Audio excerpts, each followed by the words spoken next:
Bismillah walhamdulillah, salatu wassalamu ala rasulillahi wa ala alihi wa sahbihi wa sallam.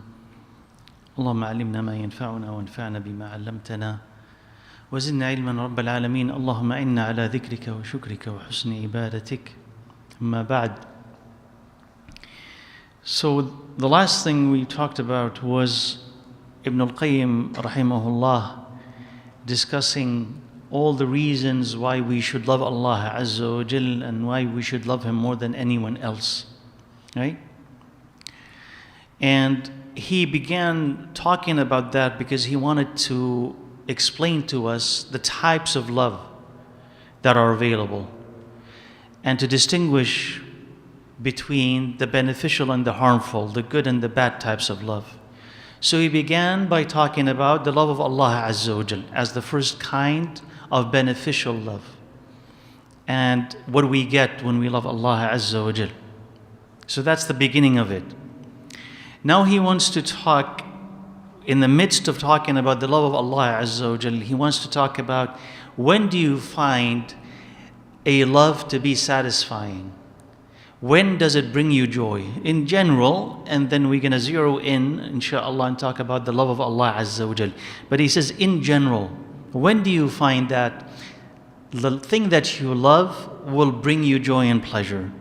So he said, كمال اللذة والفرح والسرور ونعيم القلب وابتهاج الروح تابع لأمرين. He says that the full or the fullest joy and happiness when you're gonna love someone, or if you love someone or something, happens if you have two things: the perfection of the thing that you love and how much you love it, right? The perfection of the thing that you love.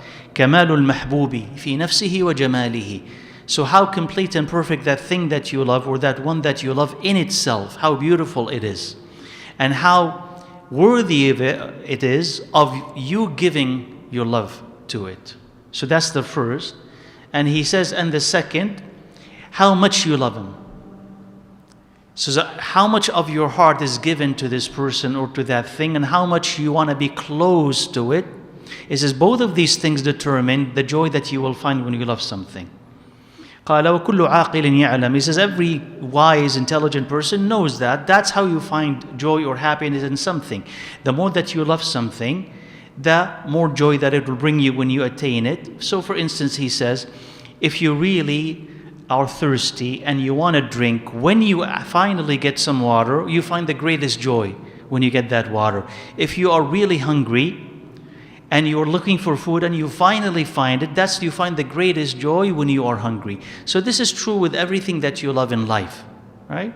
So let's suppose, for instance, if we take another example. Let's suppose that someone loves phones, and they announce that there's going to be an upcoming phones with greater improvements and greater bells and whistles and what. So if he loves that, so his heart is attached to it, is attracted to that, and he finally gets it, and he finds it to be everything that he wanted it to be, he'll find the greatest joy in that thing. But if, let's suppose that he is one who doesn't care about tech or phones, and that phone has all of these features, but you even give it to them, would they find happiness or joy with that phone if they don't care about it? It's just like giving food to somebody who is already full. Yes, it is valuable, but not to me. So it's not going to give you happiness. That's clear, right? Or let's say that you actually crave that thing, you want that thing, that phone, for instance. They announce it, and you can't wait to get it. But once you have your hands on it, you discover that it was overhyped. It disappoints. It's not worthy in itself to be loved, to be pursued, to be thought about. So that disappoints you. Then it doesn't bring you joy. So when will it bring you joy? What brings you joy is if I really want that thing and that thing is worth it. So of course, when it comes to Allah Azza wa Jal, He wants to tie it to that Allah Azza wa Jal in Himself is worth it.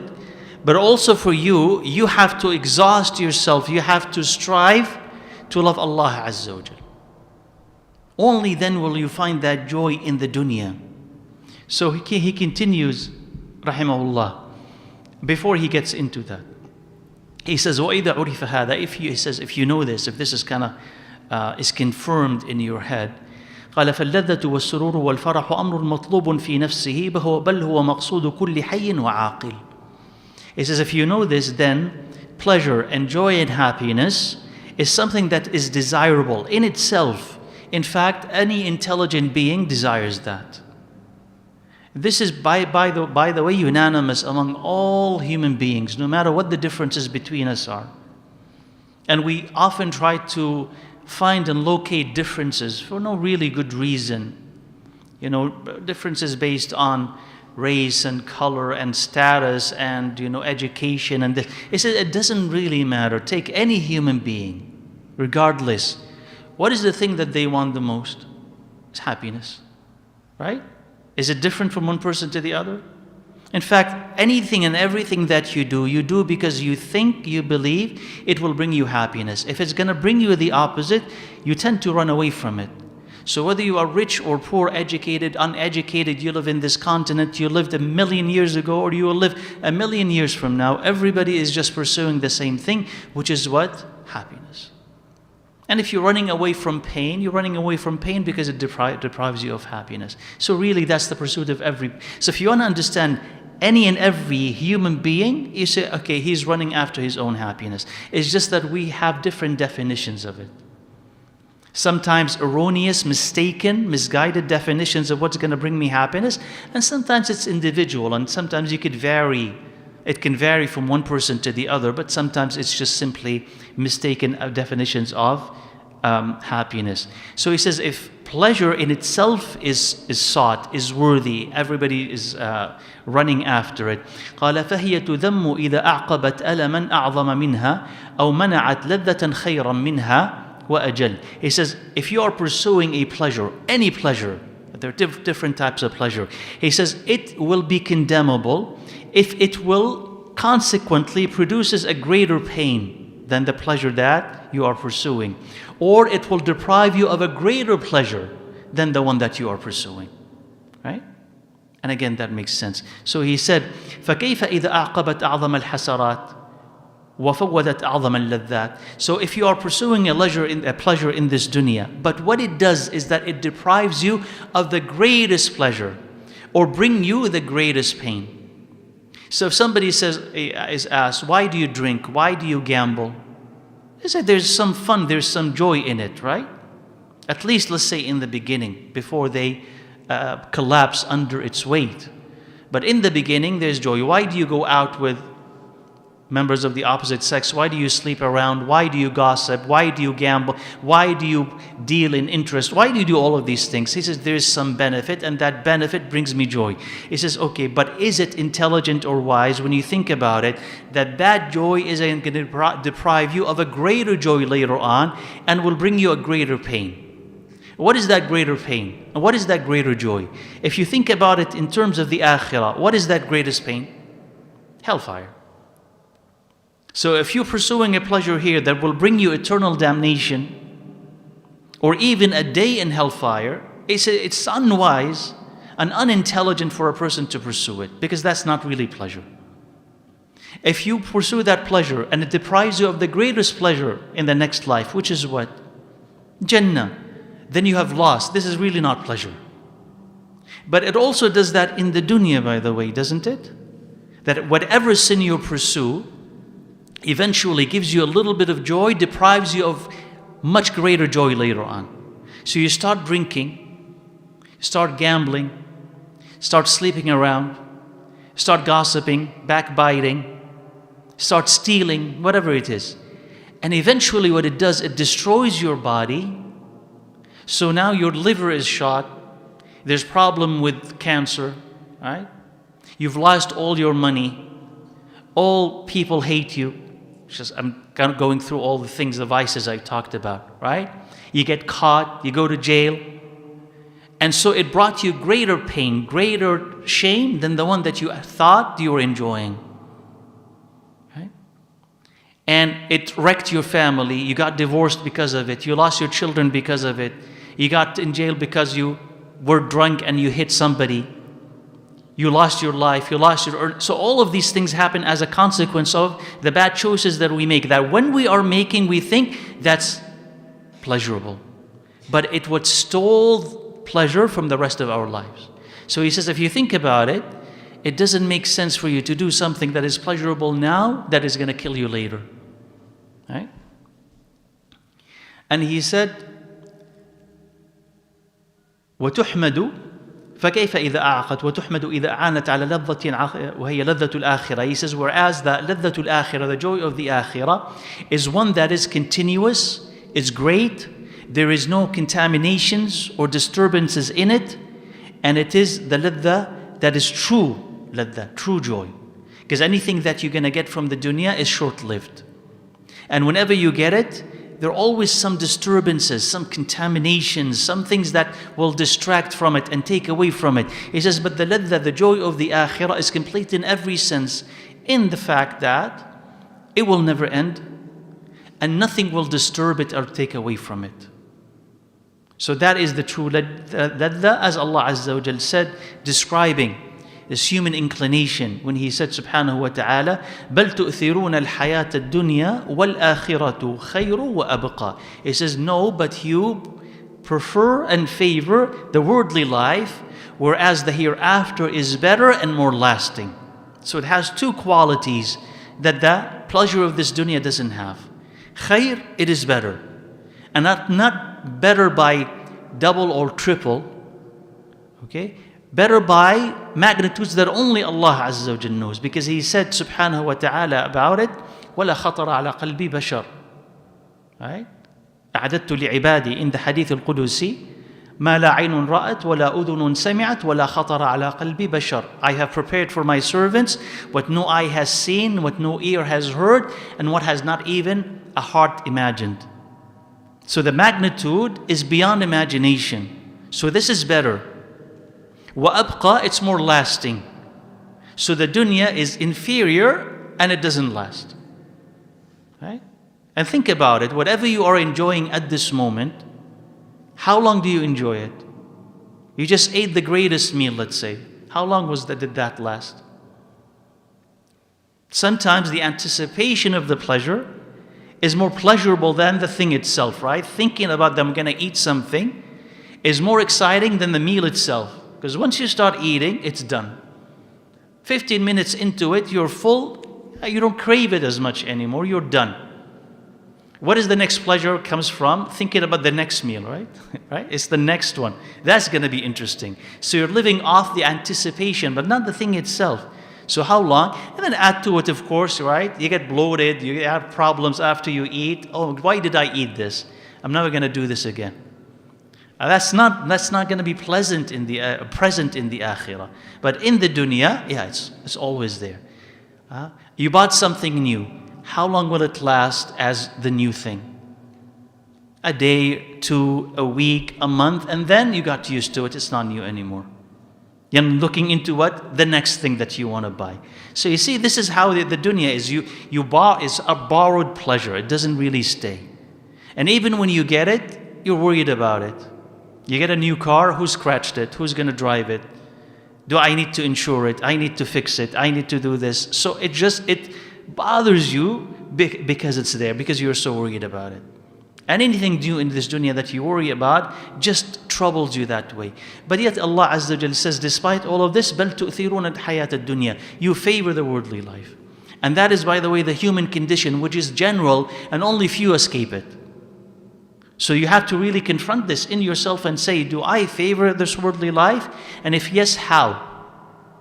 I give it more time, more attention, more money, more of my day, more of my thoughts are about it.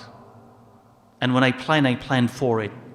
And when I'm happy because of it. And when I'm sad because of it. That's favoring it. The akhirah doesn't factor much. So you need to reverse that and at least treat it as 50-50, if not more, where you give the akhirah as much attention, effort as you give to the dunya. قال وقال السحرة, he also said, the magician said to Pharaoh when they believed and Pharaoh threatened them, قالوا فقض ما أنت قاض إنما تقضي هذه الحياة الدنيا إنا آمنا بربنا ليغفر لنا خطايانا وما أكرهتنا عليه من السحر والله خير وأبقى. He said, execute whatever judgment you're gonna judge. You are only a judge in this life. You'll only be able to execute your judgment in this life. We have believed in our Rabb so that He would forgive us our sins. And what have you compelled us to do of magic?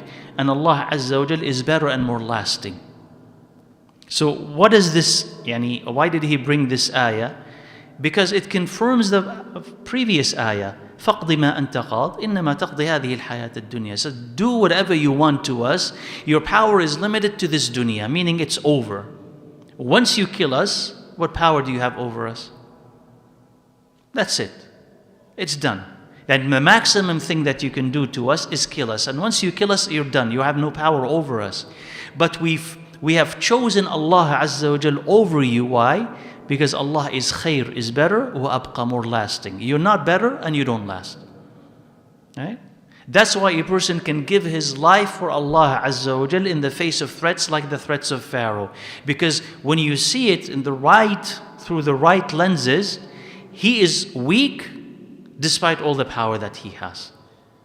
Because he's going to proclaim, I'm going to do this to you, I'm going to do that to you. But if you believe in Allah Azza wa Jal, you see that Allah has power over him, and that His power is absolutely limited and small. So you say, then do whatever you can. Whatever you can is too small in our eyes.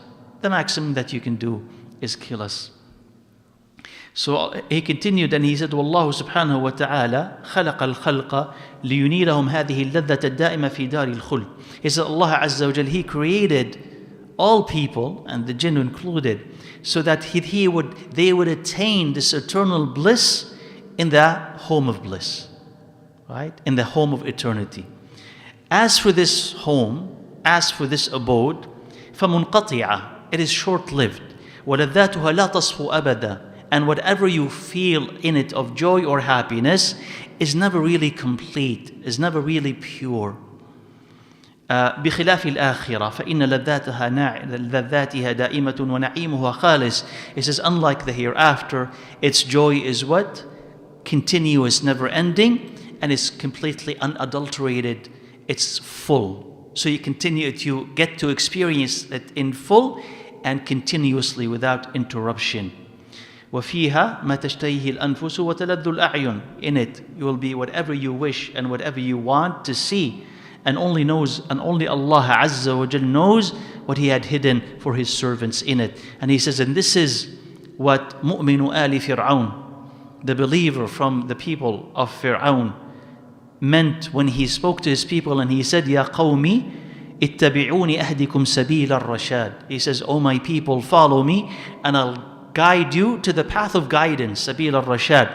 Ya qawmi, innama hadhihi al-hayatu ad-dunya mata' wa inna al-akhirata hiya darul qarar. He says, oh my people, this worldly life is only a brief enjoyment, and the place where you truly will settle is in the next one. Meaning, follow me, don't be blinded by what you see. This life, you know very well it's going to end. So he called it what? Mata'. وَالْمَتَاعُ مَا يُتَمَتَّعُ بِهِ إِلَى غَيْرِهِ. What you enjoy that could carry you to somebody else, somewhere else. Mata' meaning you just carry it with you, so it can carry you to somewhere else. So it's transitional.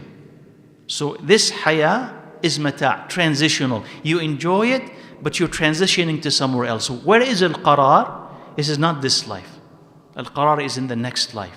That's why he said, don't be blinded by this one. Listen to me. I'll guide you to where you will settle in continuous bliss with no pain and no sorrow. قال وَإِذَا عُرِفَ, he says, and when you know then that the joys of this life and the pleasures of this life are a mata', basically a transition that leads you to ladhat al-akhirah, and that's why this dunya was created. So every ladha, every joy that will lead to and help in attaining the joy of the akhirah is not condemnable, is praiseworthy. Every joy in this world that will lead to and assist in attaining the pleasure of the akhirah is not condemnable, but it is praiseworthy in proportion to how much it helps you attain ladhatul akhirah, the joys of this life. And he'll give you examples. He says, if you know this, he says, what is the greatest joy of the akhirah?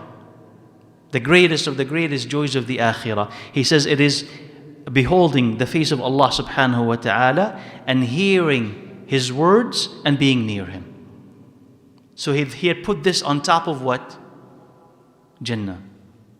Jannah is something with all the things that we've talked about. But he says, what is the greatest joy in the akhirah, which is greater than the joy of Jannah? He says, seeing Allah Azza wa Jal and listening to Him and being nearest to Him. He says, that's the greatest joy. And that is why Jannah becomes so blissful. That's why Jannah is so good, right? So he says a couple of ahadith. He says, كما ثبت في الصحيح, this is an authentic hadith when they see Allah Azza wa Jal. So he says, فوالله ما أعطاهم شيئا أحب إليهم من النظر إليه. He says, by Allah, He did not give the people of Jannah something that they love more than looking at Allah Azza wa Jal. Right? So consider all of this. Consider first of all the joys that you have in this dunya. So think about it. What is the thing that brings you joy in the dunya? So let's say, for instance, eating does. Drinking, traveling, owning things, right? Think about all of these things. Now, consider that joy when it's transferred into the akhirah, in the Jannah. So how much joy will the food of Jannah bring you compared to the food of dunya? This just again, try to imagine all the joy that the food here brings. Your best meal. And consider how much more it will bring you in Jannah. How much more drinks will bring you of joy in Jannah. How much intimacy will bring you of joy in Jannah. How much friendship will bring you of joy in Jannah. All of these things. So you'll be completely out of your mind, living in joy. And he says, on top of that, seeing Allah Azza wa Jal is more pleasurable and joyful than all of these things. So better than your best meal. Better than your best friend, better than your best drink, better than your best vacation spot, better than your best destination where you feel at peace. Better than all of this is Allah Azza wa Jal looking at him. Right? So that is the joy of seeing Allah Azza wa Jal and being close to Him. And there's another one, this is a weak hadith, but the meaning is sound. قال إنه إذا تجلى لهم ورأوه. When Allah is manifested to him and they see Him, they'll forget all the other pleasures that they have. Right? So the meaning of this is accurate. And from the dua of the Prophet ﷺ, this is authentic. وَأَسْأَلُكَ لَذَّةَ النَّظَرِ إِلَى وَجْهِكَ الْكَرِيمِ وَالشَّوْقَ إِلَى لِقَائِكَ. And I ask you the pleasure of gazing at your honorable face and to long to meet you. So this is something that you should ask Allah Azza wa Jal for, as Rasulullah ﷺ had asked for. You remember that how we ask Allah for joy in this life? Give me the joy of being married, the joy of having children, the joy of having money, the joy of this, and protect me from all pain. Well, do we ask Allah Azza wa Jal for the greatest of all joys, which is what? The seeing Allah Azza wa Jal. لَذَّةُ النَّظَرِ إِلَى وَجْهِكَ الْكَرِيمِ. So أَسْأَلُكَ. And why is this important? Because the more that you ask it, the more that you'll feel it. The more that you would want it, the more that you would value it, the more that you would seek it. And think about it. I want to look at Allah Azza wa Jal and see Him. If this is the greatest joy, I don't want to be deprived of it. Right? And that's why they said one of the things that the people of disbelief, the disbelievers, are deprived of, أنهم محجوبون. That they have been concealed from, veiled from seeing Allah Azza wa Jal. He says that's a great deprivation, a great loss. You don't get to see Him. But the believers get to see Him. But for you to want it, you should ask for it. And the more you ask for something, the more that you will value it. And وَالشَّوْقَ إِلَى لِقَائِكَ. And to long to want to be with you, to meet you. Like I want to miss Allah Azza wa Jal. I cannot wait for the fact that I want to meet Allah Azza wa Jal. This is a shawq. Again, think about a loved one that you haven't seen for a long time. Okay? And maybe you haven't talked to them for a long time. And when you think about them, you say, I can't wait to see them. Why is it? Because of all the pleasure that will bring you, all the happiness, all the good memories, All the good times that you will have when you're next to them. Just imagine the good time that you will have when you would be with Allah Azza wa Jal. Just this elevated happiness, but complete satisfaction. Satisfaction of the eyes, of the ears, of the face, of the body, complete satisfaction. Nothing can give you that satisfaction, even in Jannah. With all the glamour of Jannah and the beauty of Jannah, nothing can give you that satisfaction compared to seeing Allah Azza wa Jal. The following is probably something that is also weak, but the meaning again, if it were to happen, it's accurate. It says كأن الناس يوم القيامة لم يسمعوا القرآن إذا سمعوه من الرحمن فكأنهم لم يسمعوه قبل ذلك. It says the people on the day of judgment, if they were to hear Quran from Allah Azza wa Jal, it'd be as if they've never heard it before. That is, when they hear it from Allah, as Allah Himself is the one who is reciting this Quran to them. If this is to happen, because this is not authentic, but if it were to happen that Allah Azza wa Jalla would recite the Quran to people, He says it would be as if you've never heard that before. Right? قال وإذا عرف هذا. He says, if you know all of this, and this is kind of settled in your heart and in your mind, He says the greatest reason that will bring you that joy is the greatest joy in this dunya, which is the joy of loving Allah Azza wa Jalla and knowing Him. Because this is the Jannah of this dunya. So this is what he's saying. He's saying that what is the greatest joy in the next life? Seeing Allah Azza wa Jal and being nearest to Him. What will bring you that joy is the greatest joy in the dunya, which is loving Allah and knowing Him. You see how those are connected? The greatest joy in the dunya brings you the greatest joy in the akhirah. Okay. فَإِنَّ ذَلِكَ هُوَ جَنَّةُ الدُّنْيَا وَنَعِيمُهَا الْعَالِي. This is the Jannah, the true Jannah in this life. And he says the joy that this will bring you compared to any other joy is like a drop compared to the sea. Like any other joy in this life, compared to the joy of loving Allah and knowing Him, loving Allah is like the sea, and any other joy is like a drop in that sea. So subhanAllah, he's not talking about something distant in the next life to come that you are yet to experience. He's talking about something within reach. That is, any joy that you have, which really fills you with happiness. He says, if you were to know Allah and love Him in this dunya, it will far exceed any joy that you have. The joy of marriage, the joy of children, the joy of promotion, the joy of fame, all of that. It will far exceed all of it. Because all of these things, no matter what, even when you have them, it will leave you still incomplete.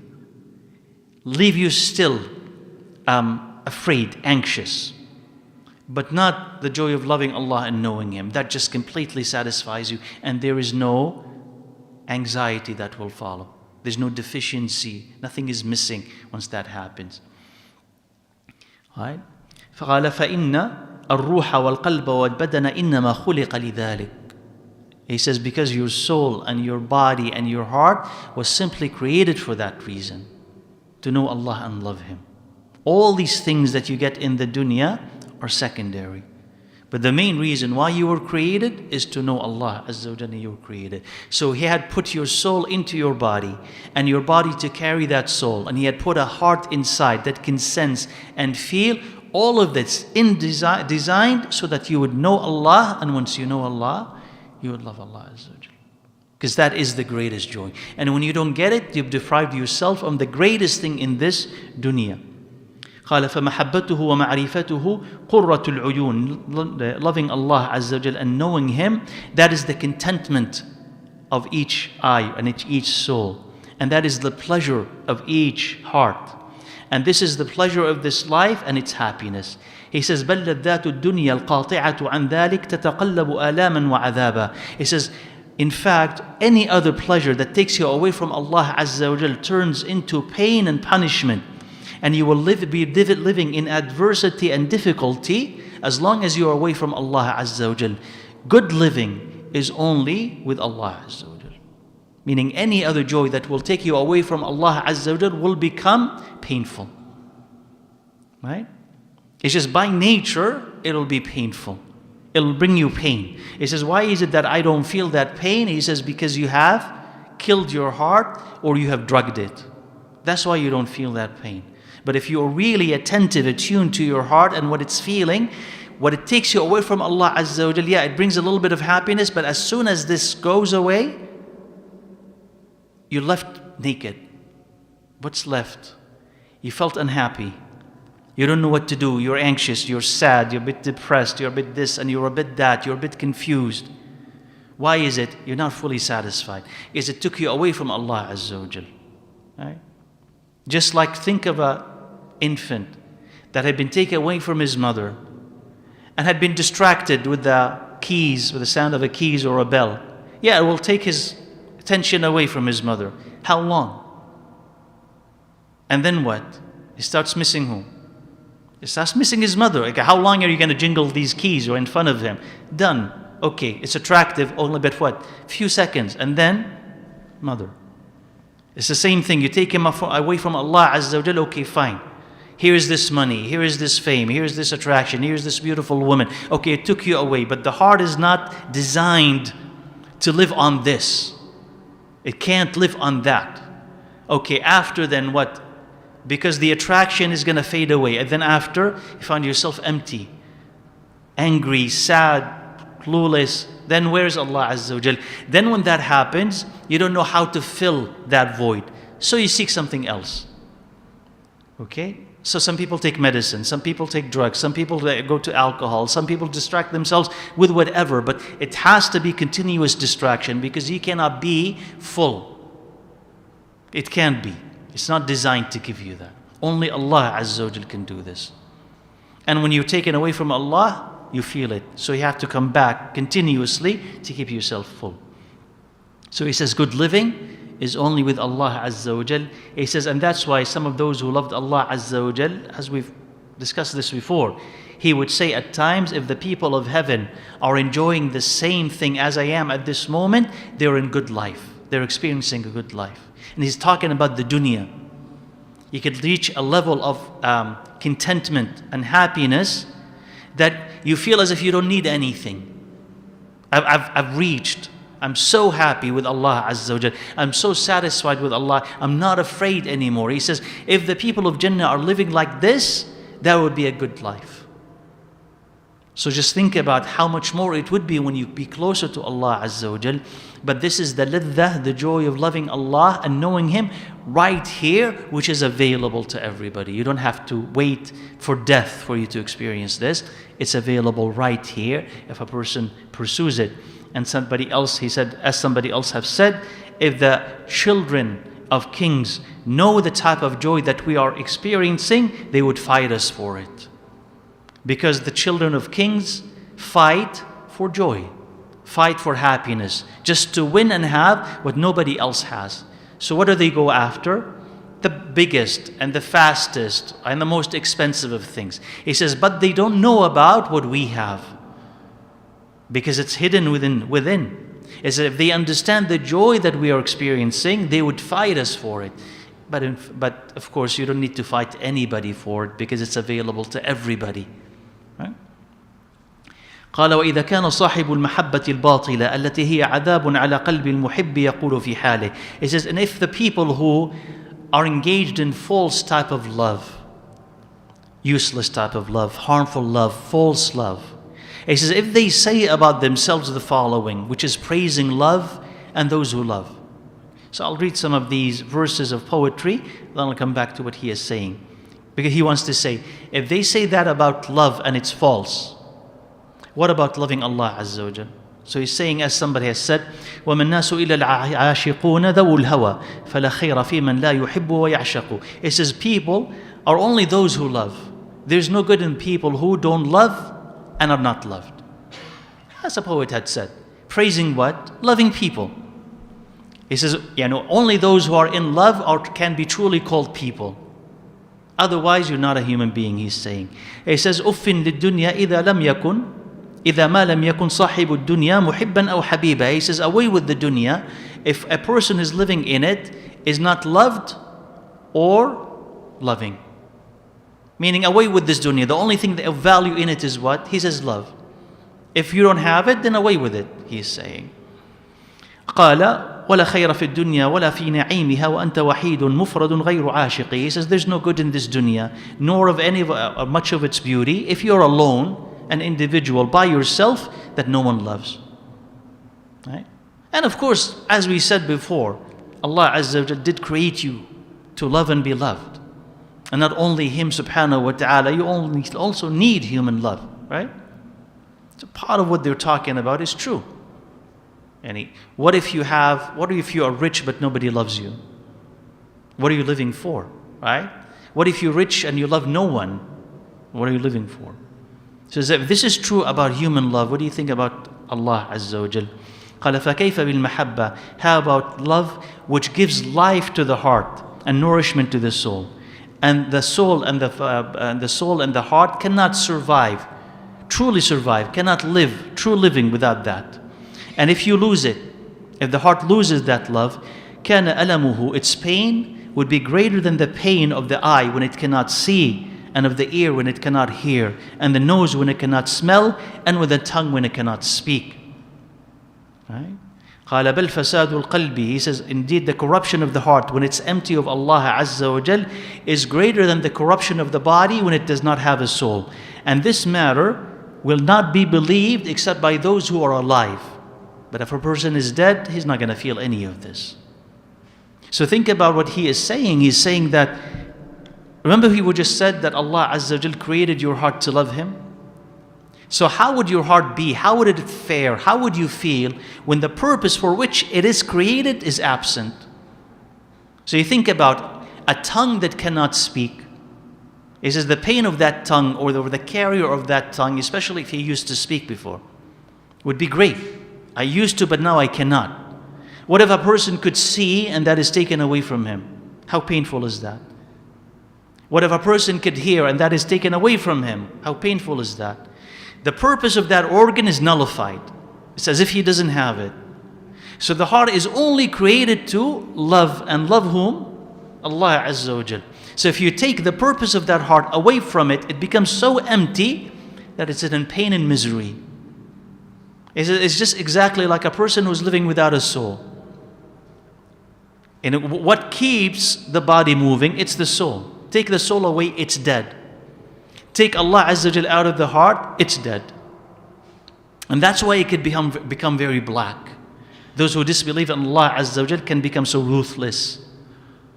They don't have mercy in them. Why? The heart is dead. But he said what? وَمَا لِجُرْحٍ بِمَيِّةٍ إِلَامُ. He says, why is it that we don't feel it when we're not close to Allah Azza wa Jal? He says, you cannot inflict pain on a dead body. If the body is dead, if the heart is dead, how can it feel pain? Or if you have drugged the body, if you have drugged the heart so much that it cannot feel pain, how can it feel pain? So remove all of those drugs away from your life and see the pain that you're going to feel. Stop listening to music all the time. Right? It's not essential to listen to music, is it? But people who are listening to music constantly, 24/7, he says, stop it. What do you feel? Stop the medicine. Right? Stop your drinking. Stop the entertainment that's just completely distracting. You just sit with yourself. See what you feel. And if you feel uneasy, that's your heart talking to you. Right? Because as a Muslim, as a believer, you're supposed to, before the salah, in the salah, after the salah, you could sit with yourself without distractions and remember Allah Azza wa Jal. You shouldn't find that painful. Right? But if you just sit with yourself and you cannot, and your thoughts are attacking you left and right, what is that telling you? That's your heart talking to you. And that's why you suppress it. I don't want these thoughts. Bring some in, drown it. Because I can't think, I can't allow that to surface. So he's saying that it is because we have drugged our hearts or we have killed them that we don't feel the pain of departure and distance from Allah subhanahu wa ta'ala. He says, indeed, what we want to say is the greatest joy in this dunya is what takes you to the greatest joy in the akhirah. And he says, وَلَذَّاتُ الدُّنْيَا ثَلَاثَةُ أَنْوَاءٍ. He says, the joys of dunya are of three kinds. It's a small digression, but it's an important one. He says, the joys of the dunya, the pleasures of the dunya can be divided into three. The first is the one that leads to the joy of the akhirah. And Allah rewards you for it, a complete reward. So a joy of the dunya that assists and leads to the joy of the akhirah. So he says, that's why the believer will be rewarded for what he does, seeking with it the pleasure of Allah Azza wa Jal, whether it is eating or drinking or dressing or intimacy and marriage or conquering the enemies of Allah Azza wa Jal.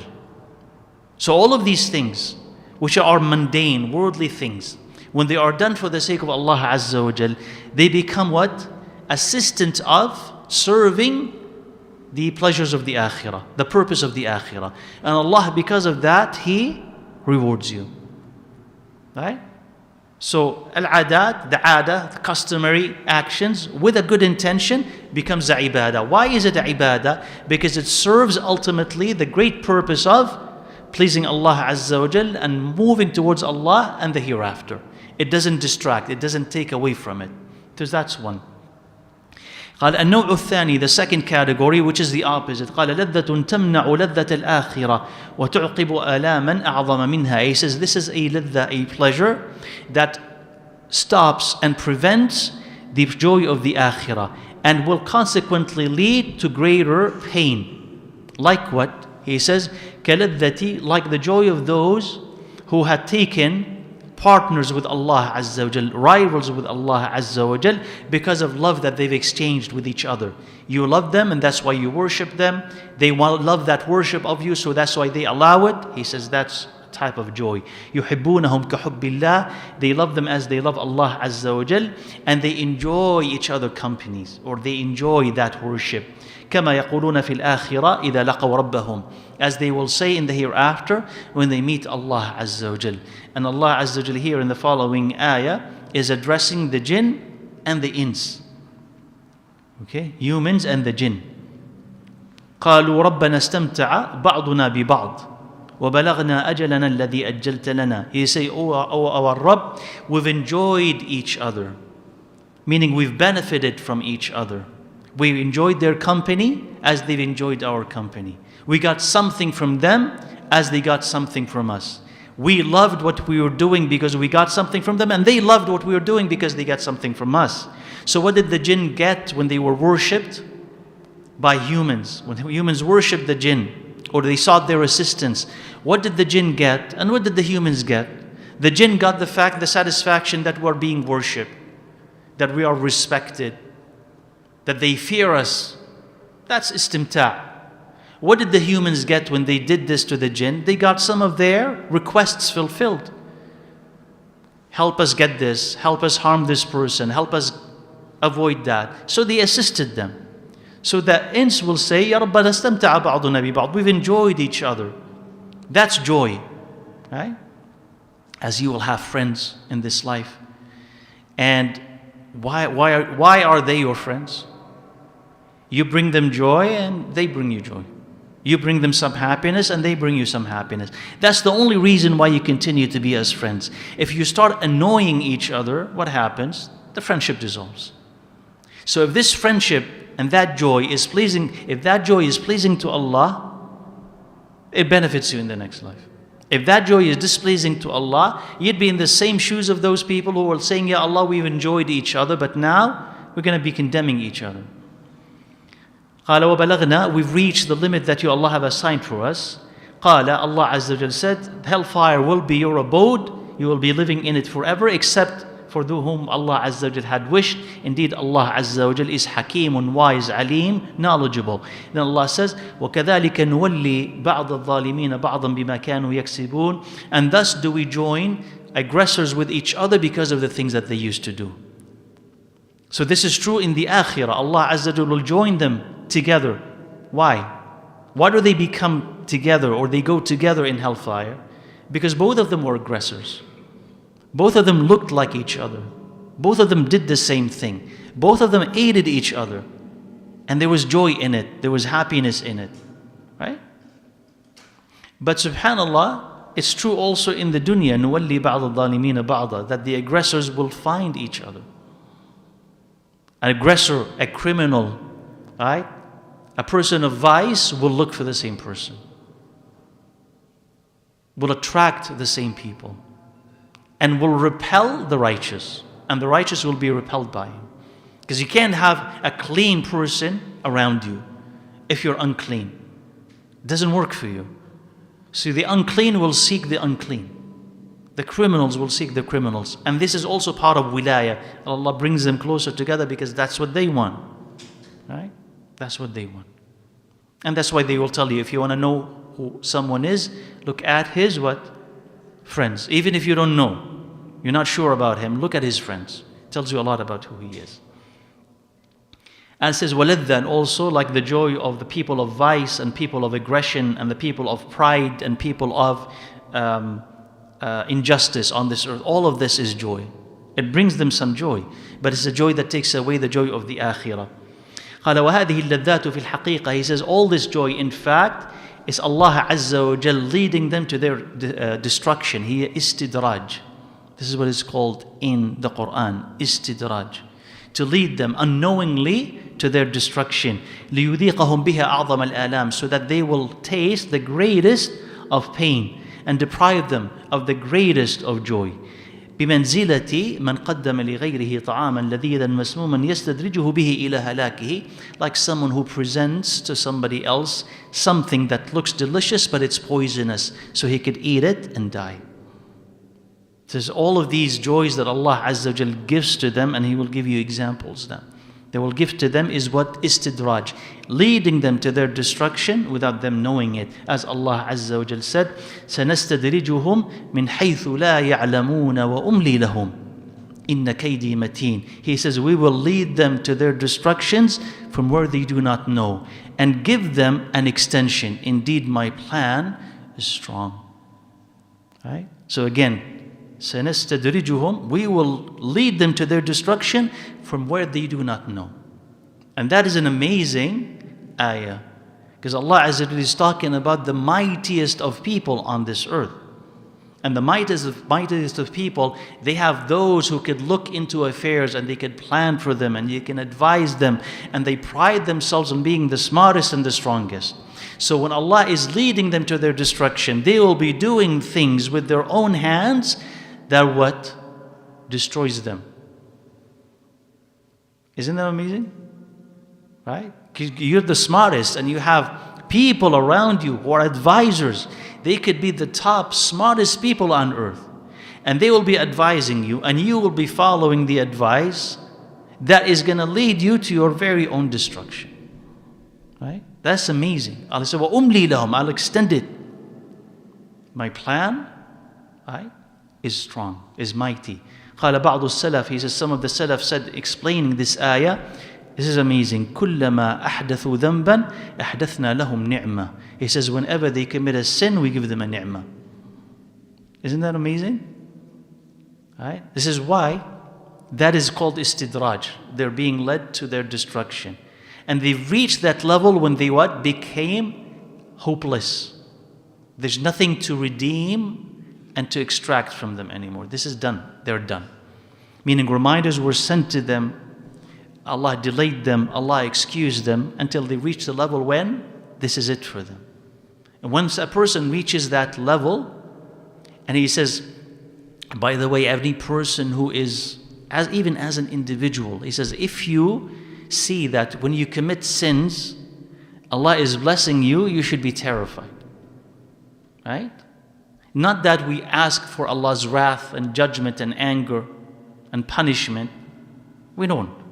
But as if you see that you're committing wrong and you're continuous in it, you're unrepentant, and you're getting blessed, it says you have to be terrified that this could be you as well. He says, كُلَّمَا أَحْدَثُوا ذَنْبًا أَحْدَثَ لَهُمْ نِعْمَةً. He gives them a ni'mah. Allah Azza wa Jalla also said in another ayah, حَتَّى إِذَا فَرِحُوا بِمَا أُوتُوا أَخَذْنَاهُمْ بَغْتَةً فَإِذَا هُمْ مُبْلِسُونَ. He says, when they are overjoyed because of what we gave them, we seize them all of a sudden, and they become hopeless, desperate. فَقُطِعَ دَابِرُ الْقَوْمِ الَّذِينَ ظَلَمُوا. So the aggressors were decimated and completely wiped out. وَالْحَمْدُ لِلَّهِ رَبِّ الْعَالَمِينَ. And that is a ni'mah.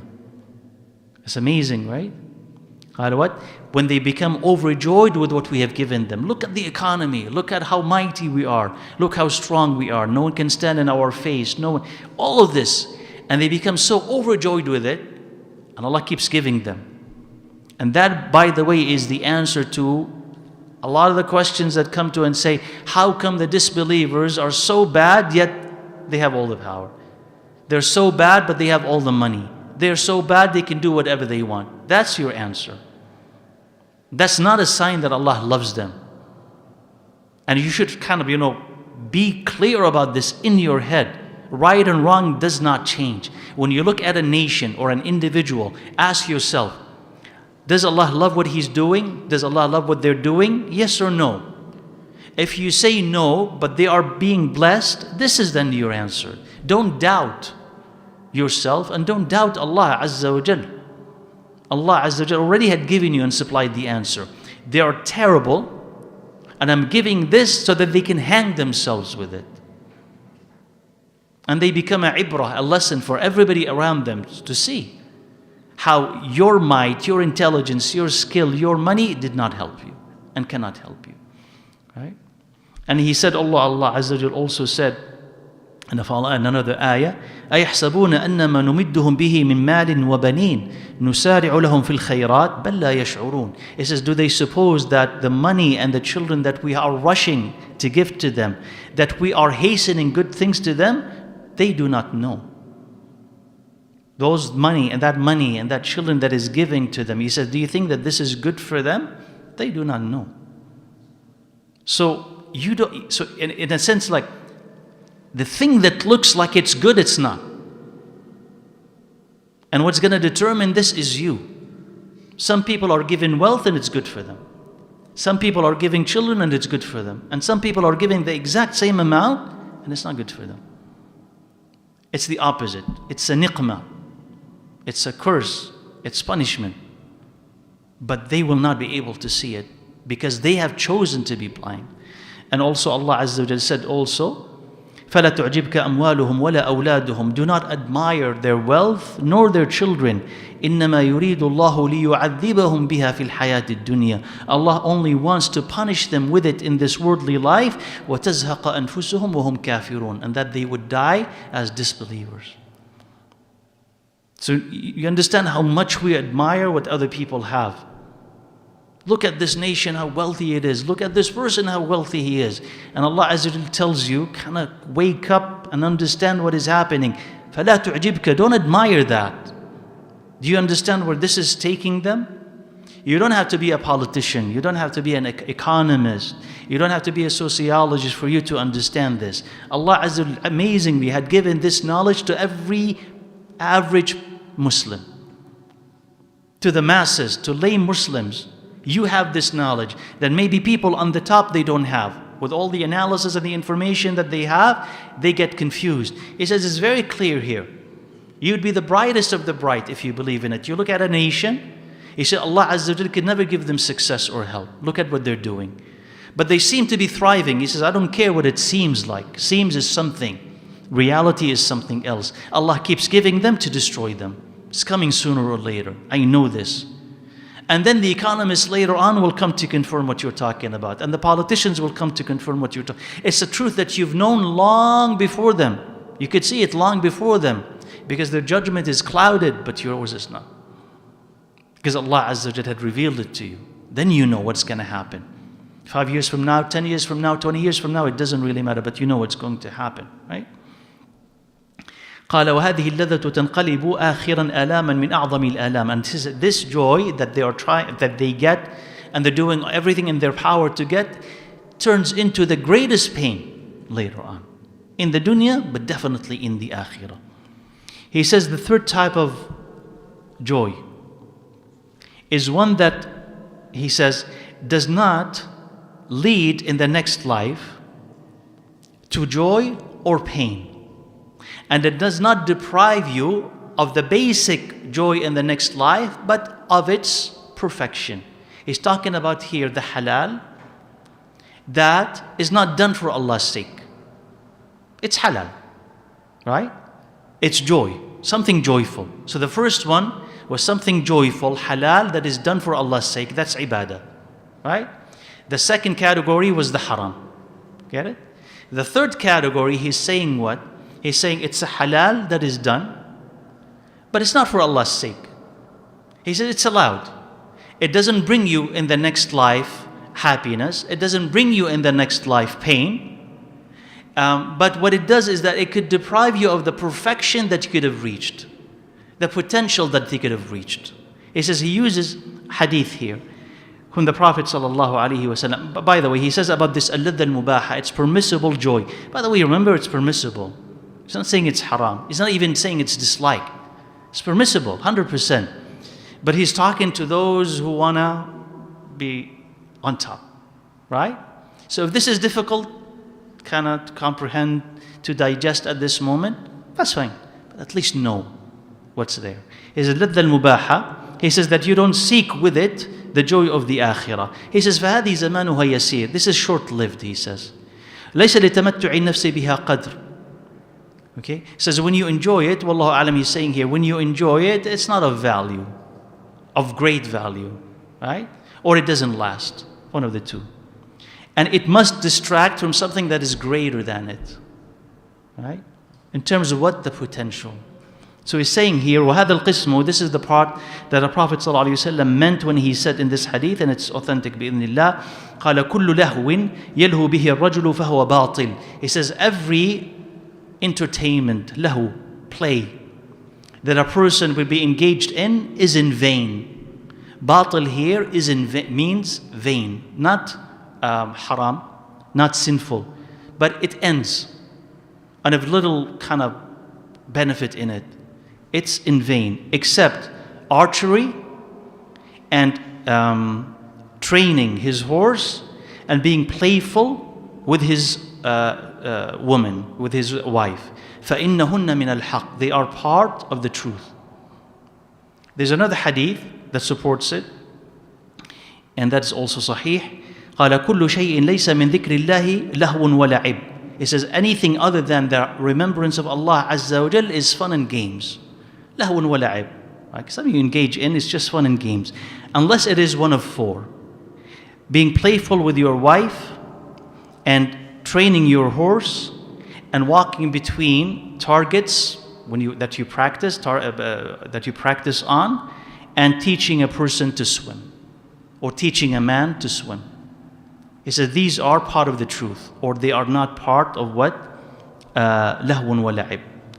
What does he mean by that? Alayhi salatu wasalam. He says even when you don't do this for the sake of Allah Azza wa Jal, there is benefit in them. Yeah? That's what it is. There's some truth in them. If they are done for the sake of Allah, this is ibadah already. Right? It's ibadah already. Allah rewards you for it. He says, but what if you do them? They're fun for you. Right? And you don't have Allah Azza wa Jal in mind when you're doing it. He says there's still some benefit in it. You don't get rewarded for it, per se, unless it takes you away from the haram. That's different. Don't get rewarded for them per se, but you gain something from it. So for instance, when he said, alayhi salatu wassalam, archery and practicing throwing arrows, what's the benefit in that? Even if it's just fun, you have your friends and you just play, what's the benefit in it? You get ready for what? Fighting for jihad, right? It helps you. And anything equivalent to it now in modern times, anything equivalent to it, helpful, even if it's not done explicitly for the sake of Allah Azza wa Jal, but you gain something from it. The second one is what? Training your horse. Same thing, right? What do you use it for? Same thing. Defending people, right? Or jihad. The third one, being playful with your wife. What do you get from it? Greater connection between you and your wife. Right? This is not intimacy here. Wallahu a'lam. This is not intimacy. Just being playful. As the Rasulullah alayhi salatu wasallam used to race with Aisha. Right? That's being playful, being fun with them. Because what? It builds up that relationship. So even if you don't do it for the sake of Allah Azza wa Jal, you get benefit from it. And the last one that he adds here, alayhi salatu wasallam, in the next hadith, which is what? Learning how to swim. You like swimming, you just go swim. But it's helpful.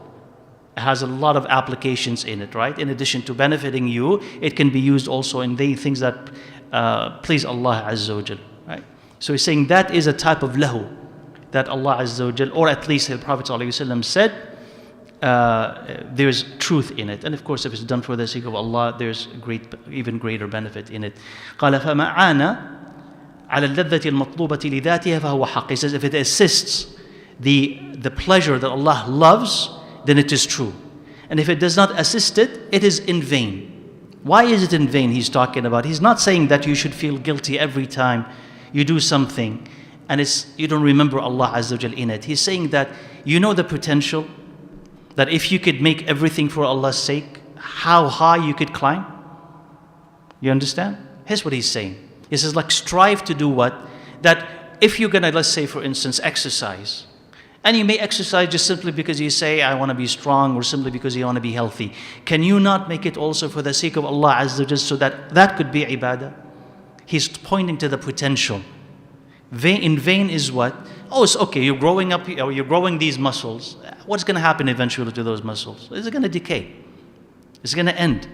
But if you do it, and you insert Allah Azza wa Jal, in that intention, that thing lasts. If you're cooking, let's say, you can cook just simply because you're hungry, simply because you want to feed your kids. Alhamdulillah, there's benefit in that. There's benefit in that. But if you make it for Allah's sake, the benefit is what? Grand. Much, much greater. So he's talking about here what? Here you are, and all the halal that you do, alhamdulillah, and Allah could reward you for it because you're staying away from the haram. But you do it for the sake of Allah Azza wa Jal, and you could climb that much high. And it'd be so much better. So those are the three types of pleasures that he had mentioned. And inshallah, let me stop here in case you have anything, inshallah, you want to ask. No. Yeah. Let me see. Okay, so far nothing online. Let me know, inshallah, if you have anything. Or I can look at what we've missed last week.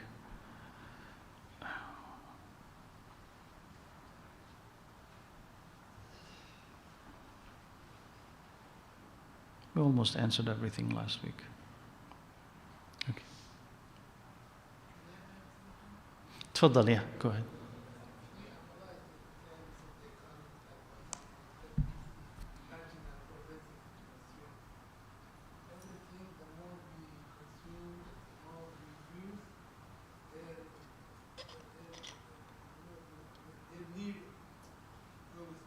Mm-hmm.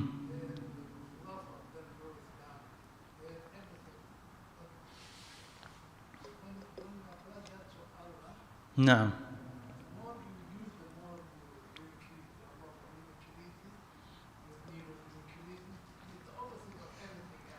Subhanallah.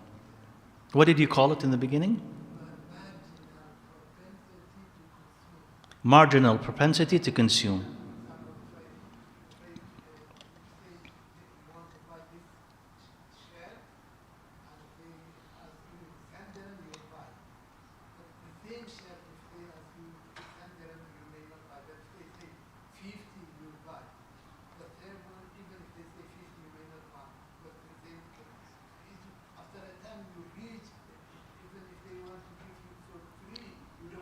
No.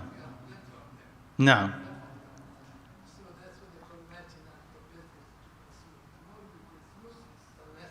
The more you consume something, the less that you want it, the more you're attracted to it. No, I'm true with food. The more that you eat, the less that you want of it. That's true. So you're saying that your point, Jazakallah khair, for the dunya, is that more that you consume of something, the more that you have of something, the less that you are attracted to it, the more less that you want it. But the opposite is with Allah Azza wa Jal, the more that you are closer to, the closer you are to Allah Azza wa Jal, the closer you want to be. The more ibadah that you do, the closer you want to be to Allah Azza wa Jal. You don't reach a point of satisfaction. You always want more and more and more, whereas the dunya can easily bore you, right? You can easily be tired of it, right? Jazakallah khair. Okay, inshallah. Tfadali.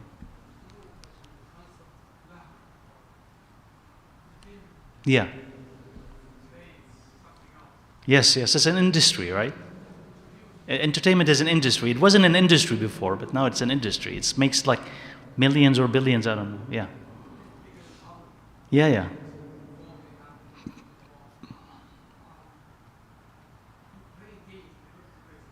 Mm-hmm.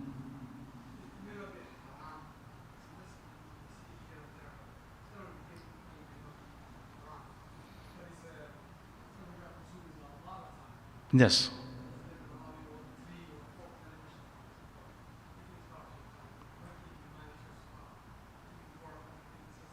Right.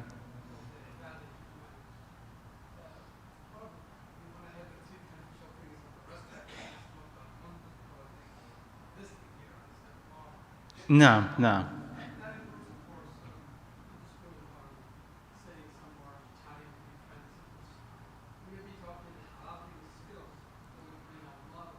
No, you're wasting a lot of time when you're playing these games. So your question is really about games, online games, right? Video games. Yeah, yeah, yeah. It's just, yani, what about that? Especially you said that it wastes a lot of time, even if we assume that the activity itself is halal, let's say. But you're saying it could be on the brink of being problematic because of all the things that it brings. All the time that you waste, right? Because it gobbles up a lot of your time, and it's designed to do that, right? Just like social media. The design there is to keep you, right? Not to let you go, and to keep attracting you. So they will keep issuing and making games that are more and more attractive, more and more sophisticated, just to kind of lure you in. So of course it's problematic because of this, because anything that takes away your life like that is just stealing it away from you. And it's not giving you much in return. Like there is something to be said about the need for a release sometimes. If you're really like a hardworking person, or you're really a serious person, but then you need a break, you need a little bit of entertainment, you go and you have that release and you come back, that's one thing. But when it becomes your obsession, becomes the only thing that you are doing, or mostly the thing that you think about all the time, even if we say, and there's few things problematic about playing games, but if you would say that it is completely halal, the time that it takes away from you that you could be doing or investing in other things, that itself is a problem. In addition, of course, think about there are a couple of things. For instance, kind of the social isolation. Talking to people online is not really actually like interacting with them. If you're just in your room and you're not interacting with anybody else, and the only thing that you know how to do and what to do is just play that game, it's taken away from your own social skills, but also from your ability to reason and problem solve, plan for the future, and beyond, just what the game is asking you to do. This is just human design. Whatever you have on the outside is divine design. And there's where Allah Azza wa Jal puts you so that you could interact, you could help, you could overcome. Whereas what a person had in this game is completely artificial. So you're trapped by it. So the isolation is very problematic, and it leads to a generation that is unable. Social media does that a lot. But a generation of kids and young adults who is unable to interact, socially awkward. They don't know how to have friends, they don't know how to go out, they don't know how to talk, they don't know how to get married, or if they get married, they don't know how to raise a family, because all of this had been taken away from them. The only thing that they know is this.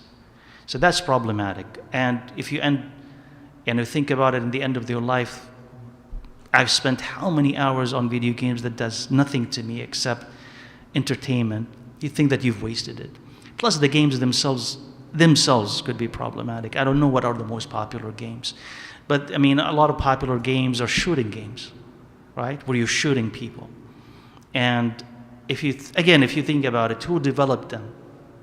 And why did they develop them? And what is it doing to you when it comes to the value of human life? Like, what do you have as a value of human life? That if you don't, because if you practice something, you're likely to mimic that in real life.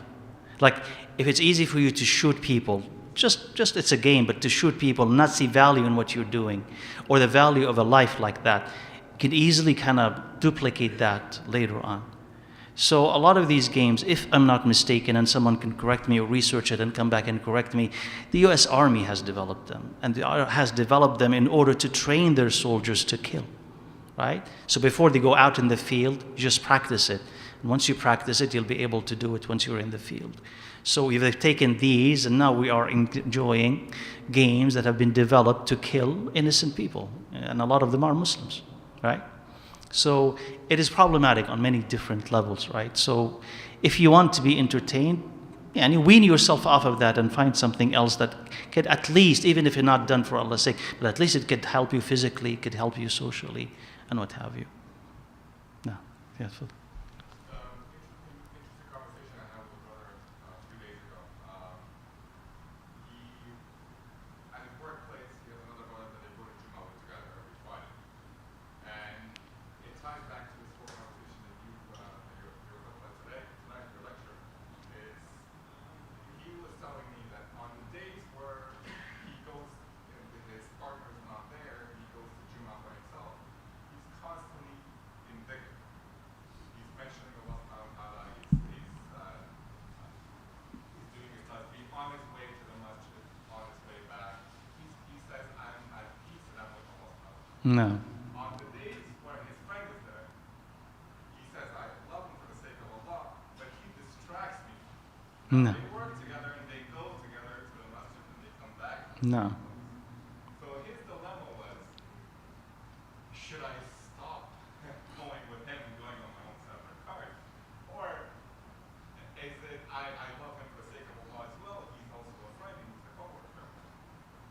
This is sort of that up and down ratio of what you were mentioning earlier. It's like, what is greater and what is not? What is closer? How does your heart get closer to Allah subhanahu wa ta'ala? To, very small, trivial things, but, I had kind of made me think, what is greater? Is it that bond, that kinship with your friend, or the solitary moment that you're enjoying having with Allah subhanahu wa ta'ala?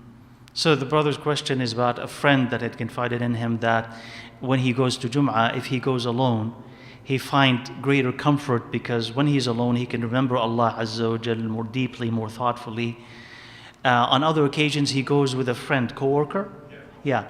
And so they go together. And it says, when we go together, because we get to talk and what have you, he says, I miss that solitary time with Allah Azza wa Jal. So I feel worse, right?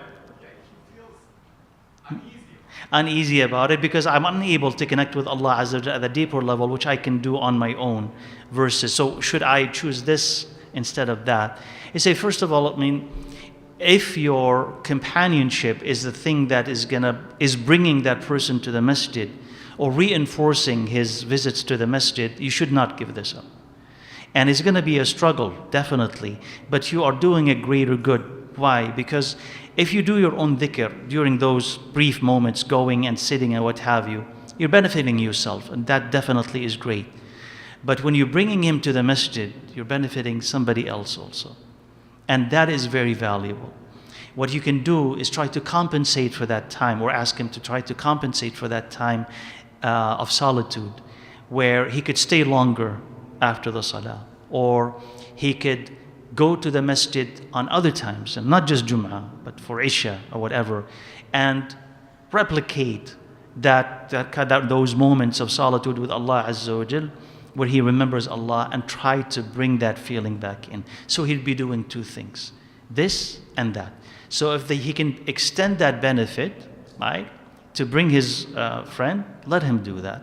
If he starts finding that the friend is not just it's not a distraction, but actually harmful, that company is harmful, that's a different story.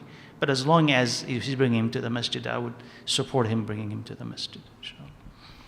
Okay, so briefly just answer this. Is riya shirk? Is every riya shirk? If riya, by that you mean doing things for the sake of people, then of course every riya is shirk. What is the best way to build your love for Allah Azza wa Jal when you have low iman?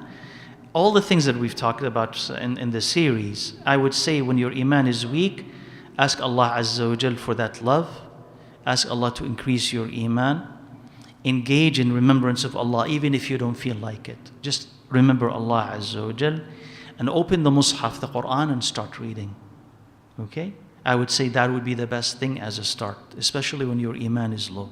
And you will find bi'idhnillah Azza wa Jal that is how you will develop your love for Allah Azza wa Jal. Ultimately, we also talked about the more ibadah, the more love of Allah that you will have. But as a beginning, dua, dhikr of Allah and reading the Quran. That's what helps, inshallah. So, inshallah, we'll stop here bi'idhnillah azza wa jal, and we'll see you bi'idhnillah azza wa jal next week. Subhanakallah wa bihamdik, ashhadu an la ilaha illa anta astaghfiruka wa atubu ilayk. Alhamdulillah rabbil alamin.